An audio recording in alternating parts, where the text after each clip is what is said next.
O que é certo e o que é errado? Existe algo definido que está pronto ali como certo para todos nós na vida, isso é certo.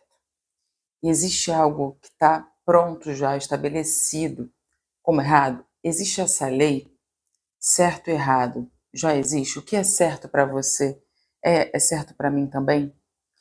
Será que a gente pode definir isso? O que você pensa sobre isso? A gente vai falar um pouco sobre isso nesse vídeo. Seja muito bem-vindo se você está chegando agora aqui. A gente está fazendo um clube do livro Conversando com Deus 1, de Neil de Donald Walsh. A gente está ali mais ou menos na página 57. Eu vou puxar um pouquinho antes disso para a gente falar um pouco sobre condições limitantes da alma humana e depois a gente vai entrar no certo e errado, porque tem a ver. Eu estou aqui seguindo os assuntos da página, seguindo o livro, e se você quiser assistir os outros, está na playlist Conversando com Deus 1. E antes da gente falar sobre isso de certo e errado, o que é certo, o que é errado na vida, a gente vai falar um pouco sobre as escolhas da alma, né? A gente vê situações muito limitantes da alma humana. A gente pode se ver também assim, em determinado momento, muito limitado ali, sem conseguir realizar certas coisas, ou sem mudar a nossa realidade. E a gente vê muito isso de você precisa acreditar, você precisa visualizar para você manifestar a realidade que você quer, né? Há um poder aqui dentro de nós de manifestação, de criação da realidade. Eu tenho falado sobre isso nos vídeos passados também, um pouco. E aí existe essa coisa de, gente, mas tem muita gente sofrendo muito. As pessoas não conseguem mudar tal realidade, né? Porque elas estão em uma situação muito precária, né? Pessoas estão passando fome, não tem nem o que comer. Quanto mais conseguir meditar e visualizar uma nova realidade, né? Isso é verdade, isso é verdade. Só que a gente vai entender que no final das contas não há limitação. Segundo o livro aqui, né? Segundo Deus, não há limitação para a alma humana, não existe isso. Então, ele fala aqui, né, o autor pergunta para ele, ali na página 54, sobre essas pessoas, sobre as pessoas que estão numa situação muito limitante. E ele fala, não existe isso. Então, o que a alma escolhe ao vir para cá? Há uma escolha sobre o que a alma vai viver? Então, Deus fala que sim, em partes a gente pode escolher, ó, as pessoas, os lugares, os eventos, as condições e circunstâncias, os desafios e obstáculos, as oportunidades e opções para criar a sua experiência. O que a gente vai criar com o que a gente escolheu? Então, assim, o que ele está querendo dizer aqui, no meu ponto de vista, é você cria, de certa forma, né? Antes de você encarnar aqui, a alma cria as condições, as circunstâncias. Então, o cenário, né? As pessoas ali, existe uma escolha para a alma viver o que ela quer viver. Então, existe uma condição, mas o que eu faço com isso? A escolha é minha, né? O que eu vou fazer com isso aqui? Então, eu nasci nessa situação, com essas pessoas, nesse cenário, e com isso eu escolho fazer o quê? Então, há essa liberdade no sentido de tanto de escolher, né, segundo o que eu entendo aqui do livro, tá? E há uma liberdade de o que eu vou fazer com isso.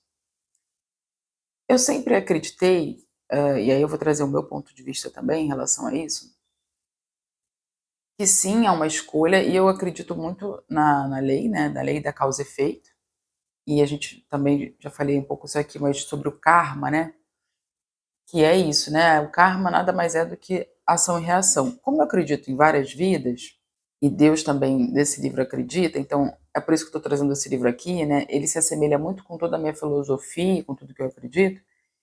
Então eu acredito nisso, que a alma escolhe, e eu acredito também que a alma pode criar o que quiser com isso. A gente sabe de pessoas que viveram em uma situação muito precária, muitas limitações, a gente conhece histórias que falam sobre isso, e que as pessoas saíram dessa realidade, fizeram algo com isso e conseguiram sair, através da intenção, através da escolha, né, realmente. Então, o que ele está querendo dizer é que não existe. Às vezes a gente vê, assim, pessoas limitantes com doenças, né, já nascem com doenças, limitantes que eu digo é num corpo limitante, né. E aí ele fala que não presuma que a alma que encarnou em um corpo que você chama de limitado não realizou todo o seu potencial, porque não sabe o que a alma estava tentando fazer. Então, assim, diante dessa teoria da causa e efeito, né, a gente planta e colhe, a gente planta e colhe, e não como um castigo, isso, por exemplo, então se eu vim num estado muito limitado, pelo que eu julgo que é limitado, tem isso também, né, te julga que vir doente, e quando você não tem discernimento, né, você não consegue conversar, existem algumas doenças que a pessoa não consegue andar e está ali numa cadeira de rodas, não consegue falar, e a gente fala isso é muito limitante. Mas talvez isso seja uma consequência de uma lei, ou talvez, como ele diz aqui, a alma escolhe, né? E eu já li em outro momento, não sei se nesse livro ou no 3, então eu estou seguindo muito o livro, eu não estou assim trazendo o tema e pesquisando tudo que ele fala sobre o tema, isso daria muito mais trabalho para mim, tá? Então eu estou seguindo o livro, eu estou aqui lendo com vocês mesmo, né? Se ele for voltar a falar disso, eu vou voltar a falar sobre isso também. Ele fala que escolhe, a alma escolheu, né, como se a gente, quando a gente morresse, a gente zera, a gente zerou, a gente aprendeu e a gente escolhe. Será que talvez para o aprendizado da alma, porque ela quer realmente viver, de aprender e de experiência, o processo da alma, o processo que ela escolhe viver, talvez aquilo seja o que ela precise viver. Então, todas as escolhas de todas as pessoas talvez sejam aquilo que elas precisem viver. A gente julga muito, eu, falando de mim, as escolhas das outras pessoas, né? Às vezes você pode me ver falando de um jeito moralista, até falei assim no Instagram, como que isso é o certo, isso é errado. Então, para mim, por exemplo, é preciso ter uma rotina, é preciso ter disciplina para conquistar os seus sonhos, para viver o seu melhor. Mas o que é o melhor? O que é o que a alma precisa? Às vezes eu falo: "Pai, você precisa fazer isso, você precisa se cuidar". Talvez a escolha dele seja essa, viver essa escolha, exatamente o que ele está escolhendo, para que ele possa aprender com a experiência. Então, a perfeição no processo. O autor indaga Deus aqui no livro, quando ele fala de perfeição, né? Bendiga todas as pessoas e condições e agradeça. O Deus fala, desse modo afirmará que o que Deus criou é perfeito e mostrará a sua fé nele, porque nada acontece por acaso no mundo de Deus. Não existe caos, existe o cosmos, existem as leis, Deus existe, fé em Deus, né, que ele está pedindo aqui. E aí a indagação do autor é, mas até mesmo Jesus curou os doentes, por que ele os curaria se a sua condição fosse tão perfeita? E Deus fala, Jesus não os curou porque achava que sua condição era imperfeita. Ele os curou porque viu aquelas almas pedindo a cura como parte do processo. Viu a perfeição do processo. Reconheceu e compreendeu a intenção da alma. Se Jesus tivesse achado que todas as doenças mentais ou físicas representavam imperfeição, não teria simplesmente curado ao mesmo tempo todas as pessoas no planeta? Duvida de que ele poderia ter feito isso? Não, o autor fala. Sei que poderia. Então, Deus fala, então a mente deseja saber por que ele não o fez. Porque Cristo decidiu que alguns deveriam sofrer e outros ser curados. Porque Deus permite o sofrimento. Essa pergunta já foi feita antes e a resposta é a mesma. Há perfeição no processo. E toda a vida resulta da escolha. Não se deve interferir na escolha ou questioná-la, muito menos se deve condená-la. Deve-se observá-la e depois fazer o possível para ajudar a alma a fazer uma escolha superior. Portanto, esteja atento às escolhas das outras pessoas, mas não as julgue. Saiba que a sua escolha é perfeita para elas neste momento, mas esteja pronta para ajudá-las se mais tarde quiserem fazer uma escolha nova, diferente, uma escolha superior.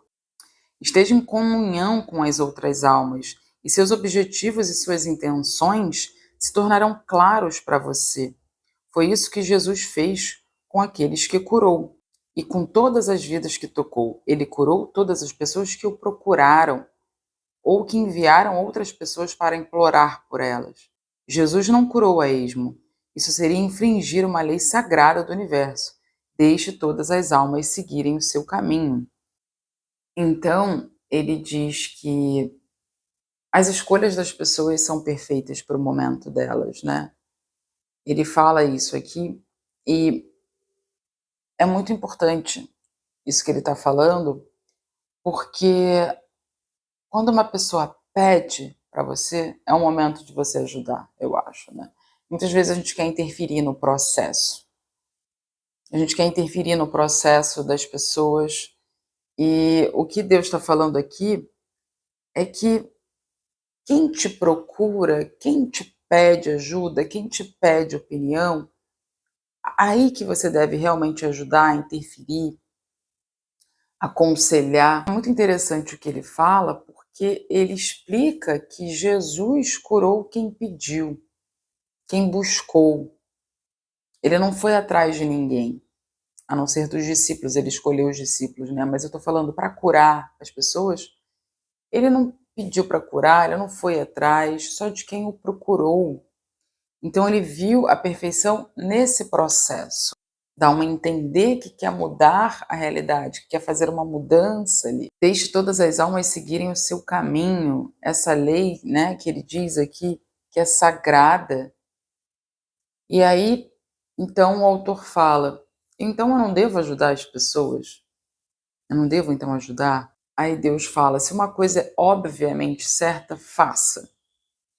Agora, cuidado, porque certo ou errado não é algo fixo, não é algo que você já está dado, já está pronto. E é aí que a gente entra, então, no assunto. O que é certo e o que é errado? Né? Para nós, muitas coisas são certas e a gente pode concordar com isso, eu e você, e erradas. Mas para Deus, certo ou errado não é uma condição intrínseca. É um julgamento subjetivo em um sistema pessoal de valores. Então, certo e errado depende do que a gente valoriza como pessoa. E é por isso que eu falo para vocês, às vezes eu falo assim, e eu tento deixar isso claro, né? Depende do seu objetivo. Certo e errado depende do seu objetivo, depende do que você valoriza, né? Então, eu quero emagrecer. Se você tem o objetivo de emagrecer, você vai precisar seguir algumas ações para você cumprir esse objetivo. Sem essas ações, você não vai conquistar o seu objetivo. Então, por isso que a gente precisa ter uma clareza, né? Clareza do que eu quero. Quais são os meus objetivos? Quais são os meus valores? Uma coisa no processo do autoconhecimento que eu aprendi a determinar os meus valores. O que realmente eu valorizo na vida? Eu valorizo a verdade, então eu preciso falar a verdade, senão eu estou totalmente incoerente com os meus valores. Eu conheço uma pessoa que eu quero me relacionar com ela, mas eu vejo que ela não tem valores alinhados com os meus. Talvez eu valorize muito o autocuidado, a saúde, e ela é uma pessoa que não se cuida. Ou justamente a verdade, a lealdade, e ela mente para mim, e já noto que ela está mentindo. Eu vou continuar com aquela pessoa me relacionando? Então eu ando contra os meus valores. Ir contra os nossos valores é muita incoerência.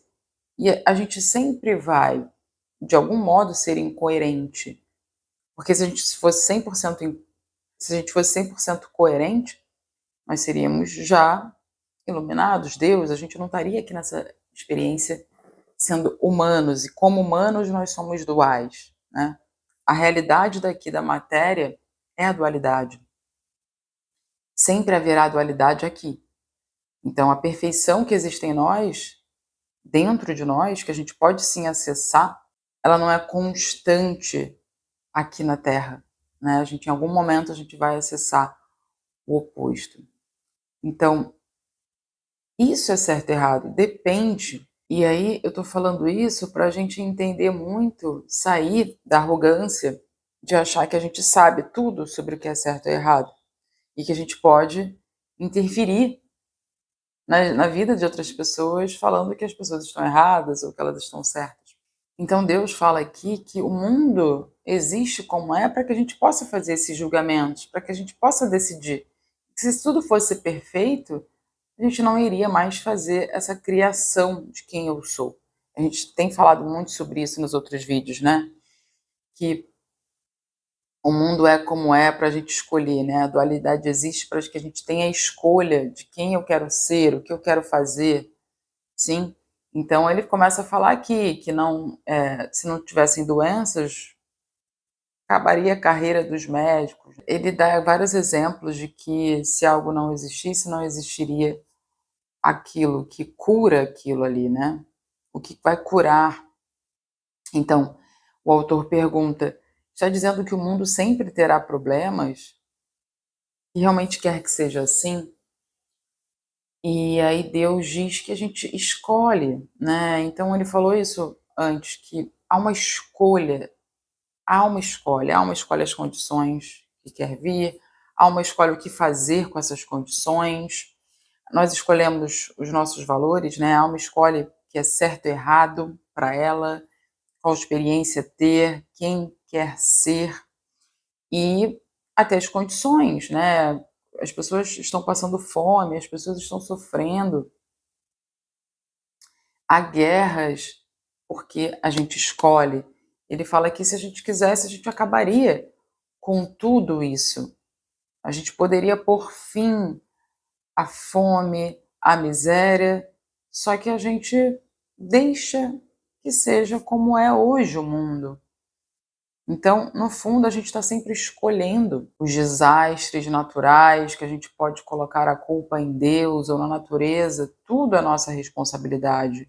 Tudo foi criado a partir de uma consciência coletiva, que a gente está o tempo todo pensando, emanando, fazendo, né, sentindo também, é o que constrói o mundo como ele é. Então, realmente, se a gente decidisse acabar com certas coisas no mundo, nós poderíamos fazer isso. Ele fala: tudo o que é preciso, que sempre foi, é que concordem, que todos concordem com isso. Então, se todos nós concordamos em acabar com a fome, acabou a fome no mundo. Acabou. E ele fala: mas se vocês não conseguem concordar com algo tão basicamente simples como parar de se matarem, como podem implorar ao céu com as mãos erguidas para que as suas vidas sejam colocadas em ordem? E aí ele coloca: eu não farei nada por vocês que não farão por si mesmos. Esta é a lei e é o que dizem os profetas. O mundo está nas condições atuais por causa de vocês e das escolhas que fizeram ou deixaram de fazer. Não decidir é decidir. Às vezes até isso, né? A gente não decide. E aí a gente decide que as coisas se manterão assim. Quando a gente não coloca uma decisão na nossa vida, a gente está decidindo também. Então, escolher é muito importante. Não deixar a vida nos levar. Porque há sempre uma escolha embutida na não escolha também. Ah, eu não escolho nada para minha vida, eu deixo a vida me levar. Você acha que não está escolhendo, mas você está. Porque há sempre uma intenção, há sempre um pensamento, há sempre um sentir diante do agora, da realidade presente. Você está emanando algo. Então, as nossas vidas, como elas estão, a realidade que existe hoje, é uma escolha nossa. É uma escolha, por mais que isso possa doer, né? E quando a gente veste essa responsabilidade de eu estou escolhendo, a gente entende que, na verdade, no fundo, isso é uma grande liberdade. Quando eu coloco a responsabilidade para mim e para mais ninguém, eu não dependo de mais ninguém para criar a minha realidade. Isso é uma grande liberdade. E essa é a verdade. Para mim, né? Para minha opinião pessoal, isso já é antes mesmo de eu ler o livro. E ele diz aqui. Então, toda a realidade da nossa vida e toda a realidade do mundo é consequência das nossas não escolhas ou escolhas.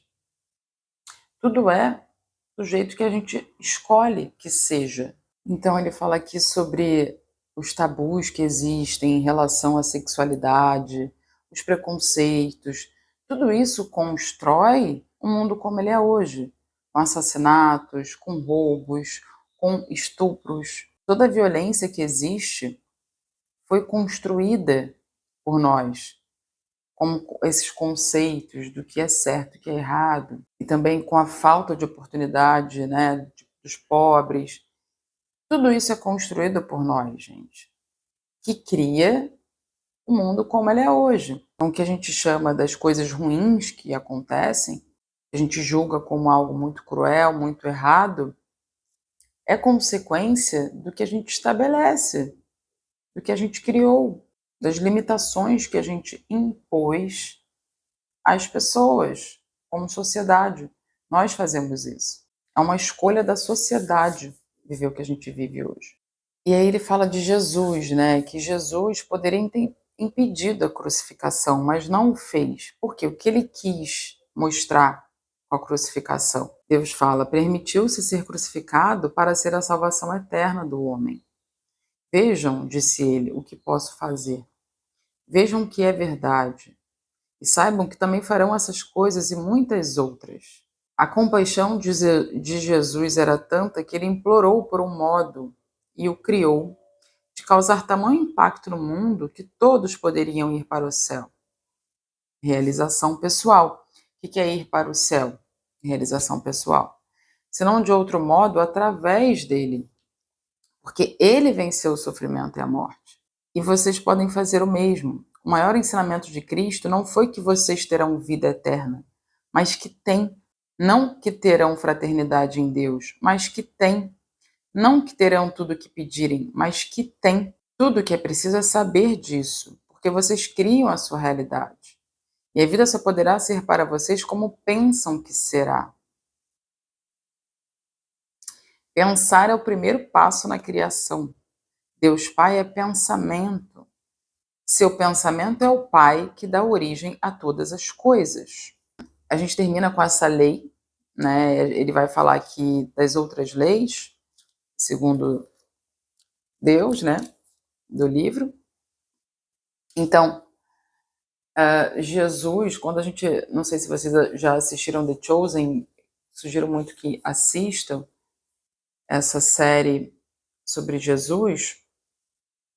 Antes da sua crucificação, pelo menos segundo a série, Jesus sofre, né? Ele se mostra muito humano.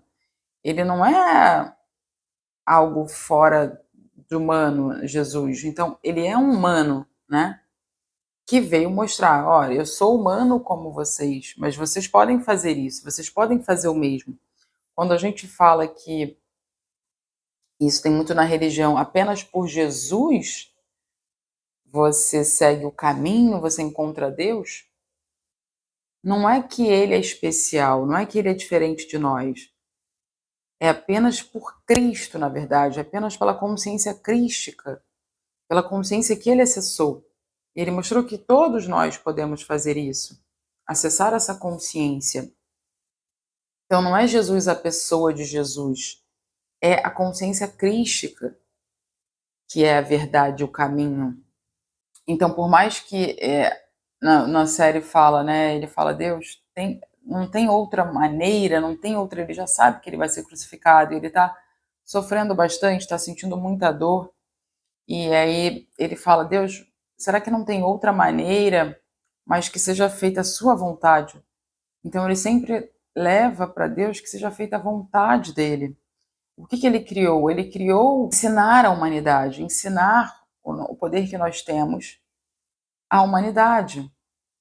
Ele deu o exemplo, ele foi o exemplo que a vida, quando ele reencarna, a ressurreição de Jesus mostra a vida para além dessa vida, a vida eterna, a vida em Deus. Vocês podem fazer isso e muito mais. Essa é a mensagem, né, que ele passou, o exemplo que ele deixou para a eternidade. Então, ele abriu mão da própria vida na Terra para deixar esse exemplo. E a gente fecha falando, né, do pensar ser o primeiro processo na criação, a gente vai falar sobre outras formas, né? Sobre dando continuidade a esse processo de criação. Como que a gente cria? Ele vai definir aqui leis e a gente vai falar sobre isso no próximo vídeo. Bom, obrigada se você ficou até aqui. Se você está acompanhando, deixa sua mensagem, deixa eu saber que você está acompanhando esse Clube do Livro. Comenta aqui o que você pensa sobre esse assunto, dê sua opinião. E se você tiver interesse nos meus serviços, aqui na descrição do vídeo eu coloco os meus cursos e deixo aqui meu contato. Obrigada, fique com Deus.